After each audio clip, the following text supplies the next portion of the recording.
வணக்கம் சார். வணக்கம். இப்போ பார்வையாளர்கள்னாவே ரசிகர்கள் தானே. அப்படி இருக்கும்போது ஒரு சில படங்கள் மட்டும் ஓடுது, ஆனா ஒரு சில படங்கள் ஓட மாட்டேங்குது. அது காரணம் என்ன?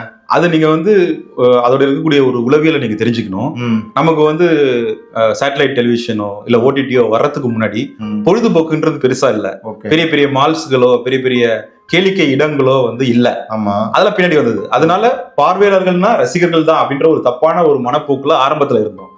இப்போ எப்படி இருக்குன்னா, பார்வையாளர்களுக்குள்ள ரசிகர் இருக்காரு, விமர்சகர் இருக்காரு, பொதுமக்கள் இருக்காங்க. எல்லா படத்தையும் பார்க்கக்கூடிய பொதுமக்கள் இருக்காங்க. அப்புறம் படைப்பாளிகள், நம்மள மாதிரியான படைப்பாளிகளையும் போய் பாக்குறோம்.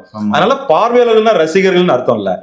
ஒரு படத்தை ரசிக்கக்கூடிய ஒரு பெரிய நடிகரோட படத்தை ரசிக்கக்கூடியவங்க இன்னொரு பெரிய நடிகரோட படத்துக்கு விமர்சகரா இருப்பாங்க. ஆமா, ஒரு படத்துக்கு விமர்சகரா இருக்கிறவங்க இன்னொரு படத்துக்கு ரசிகரா இருப்பாங்க.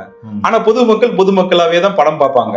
இப்ப இவ்வளவு விஷயங்கள் இன்னைக்கு இருக்கிறதுனால யார் என்ன படத்தை பார்க்கணும், எப்ப பார்க்கணும்ன்றது அவங்க உளவியல் தான் முடிவு செய்யுது. அதனால ஒரு படம் வெற்றி அடையுதுன்னா இன்னொரு படம் தோல்வி அடைறதுக்கு காரணம் அந்தந்த நபரை நம்ம போய் சரியா சந்திக்காததுதான், அவங்கள்ட்ட கொண்டு போய் நம்முடைய படைப்பை கொடுக்காததுதான். ஓகே, நன்றி சார்.